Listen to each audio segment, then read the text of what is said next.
সাথে কাউকে শরীক করবে না, মা বাবার প্রতি ইহসান করবে, মা বাবা যদি আল্লাহ বিরোধী কোনো কাজ করতে বলে সেটা করবে না, ভালো হোক মন্দ হোক যা করো না কেন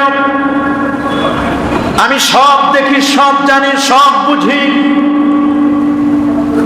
পঞ্চম উপদেশ তোমাকে দিচ্ছি, ঈমানের পরে সবচেয়ে গুরুত্বপূর্ণ, ঈমানের মূল ভিত্তি, জাহান্নাম থেকে বাঁচার সবচেয়ে বড় মাধ্যম, আমলের দিক থেকে তাওহীদের বহিঃপ্রকাশ যে ইবাদতটি, সেটার নাম হচ্ছে নামাজ। সকল ইবাদতের সেরা সেই নামাজের কথা আমি বলছি বাজান। ইয়া বুনাইয়া, হে বৎস, হে আমার আদরের ছেলে, আকিমিস সালাত, নামাজ কায়েম করবে। আরকান এবং আহকাম, তাদিলে আরকান সহ নামাজ প্রতিষ্ঠা করবে। নিজে শুধু নামাজ নয়, নিজে নামাজ পড়বে, পরিবার পরিজনদেরকে নামাজের কথা বলবে। শুধু তাই নয়, আল্লাহ নবী বলে দিয়েছেন, কোন সন্তানের বয়স যখন 7 বছর হবে, মুরু আওলাদাকুম বিসসালাহ, তোমাদের সন্তানদের বয়স যখন 7 বছর হবে, তোমাদের সন্তানদেরকে নামাজের তাকিদ দিবে, নামাজের তালিম দিবে। 10 বছর বয়স হলে তাদেরকে মারপিট করে হলেও নামাজের কথা মসজিদে নিয়ে আসবে, নামাজের নির্দেশ দিবে। 7 বছরে 10 বছর হলে যদি নামাজ পড়তে না চায়, তার বিরুদ্ধে লাঠি ধরবে। আল্লাহু আকবার। কই আমরা এমনটি করছি কিনা, এটি হচ্ছে দেখবার বিষয়। মনে রাখবেন, নামাজ, একজন মানুষ ইমানদার, এটার সাইনবোর্ড হলো তার নামাজ। দোকানের ভিতরে কি প্রোডাক্ট আছে, কি মাল আছে, এটি সাইনবোর্ড দেখে অনেক সময় বোঝা যায়। যদি অনেক সময় অনেক সাইনবোর্ড ভাড়া হয়, আমাদের দেশে সাইনবোর্ডও ভাড়া হয়। আমি মিথ্যা বললাম নাকি? আমার মনে হয় আমি মিথ্যে বলি না। শুনেছি অনেক জায়গার জমির আরেকজনের মালিক, আরেকজনের ল্যান্ড প্রপার্টির মালিক, যারা রিয়েল এস্টেটের ব্যবসা করে, তারা বলে আপনার এই ল্যান্ডের উপরে, জমির উপরে 2 বছর সাইনবোর্ড ভাড়া থাকবে। কত টাকা লাগবে বলেন? জমি তো আপনার, সব আপনার, কিন্তু আমি খালি সাইনবোর্ডটা দিব, মানুষকে দেখাবো, দেখায় টাকা নিব। সাইনবোর্ড ভাড়া হয়। যদি অনেক সময় অনেক সাইনবোর্ড দেখি 24 ঘন্টা খোলা, সব রকমের ওষুধ পাওয়া যায়। প্যারাসিটামলের কথা জিজ্ঞেস করলে বলে হুজুর পরে আসেন, সব রকমের ওষুধ পাওয়া যায়। কথা বলেন ঠিক কিনা? 24 ঘন্টায় খোলা, যখনই আসি তখনই দেখি দোকানের ঝাঁপ বন্ধ। কথা বলেন ঠিক কিনা? কথায় আছে, কাজে না।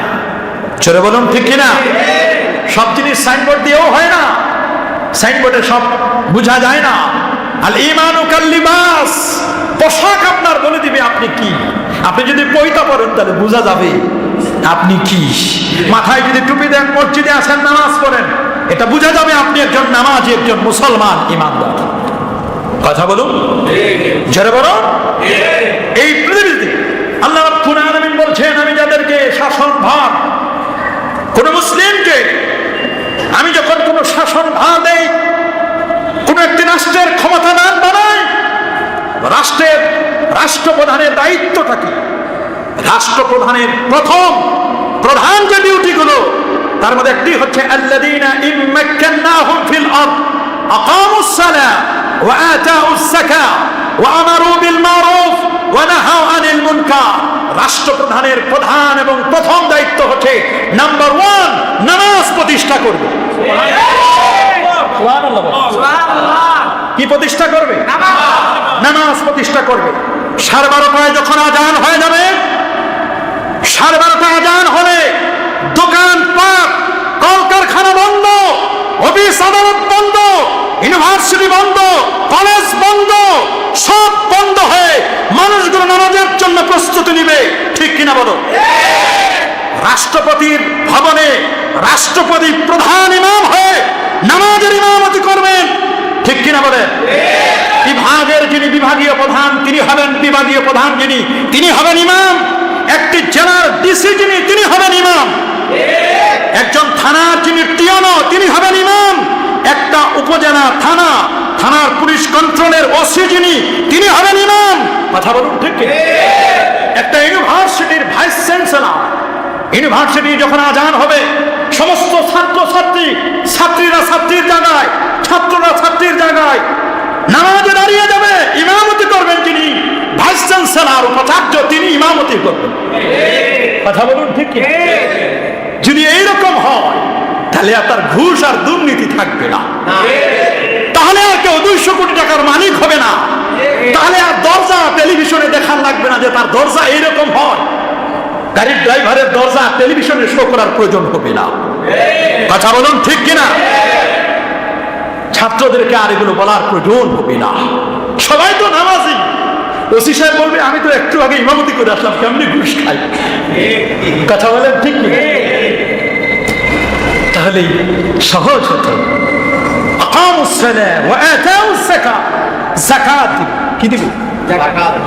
যদি যাকাত দিত, অর্থনীতির চাকা এটি আরো বেগবান হতো। যাকাত ভিত্তিক যদি সমাজ ব্যবস্থা থাকতো, যাকাত যদি উসুল করা হতো, যাকাত যদি পাই টু পাই করে হিসাব করে দেওয়া লাগতো, তাহলে অবশ্যই ধনী আরো ধনকূপের পাহাড় করতে পারত না, গরিব আর কোনোদিন আস্থা করে নিক্ষিপ্ত হতো না, বরং ধনী আস্তে আস্তে করে তার সম্পদটা একটা জায়গায় এসে যেত, গরিব আরো আস্তে আস্তে করে এসে নিম্নবিত্ত থেকে মধ্যবিত্ত আস্তে আস্তে করে একটি সিমিলারিটি চলে আসতো। যাকাতটা এটা জরিমানা নয়, বরং যাকাত এটা হচ্ছে আল্লাহর বিধান, ট্যাক্স হচ্ছে সরকারের বিধান, আর যাকাত হচ্ছে আমার আল্লাহর বিধান। যাকাত দিলে সম্পদ পবিত্র হয়।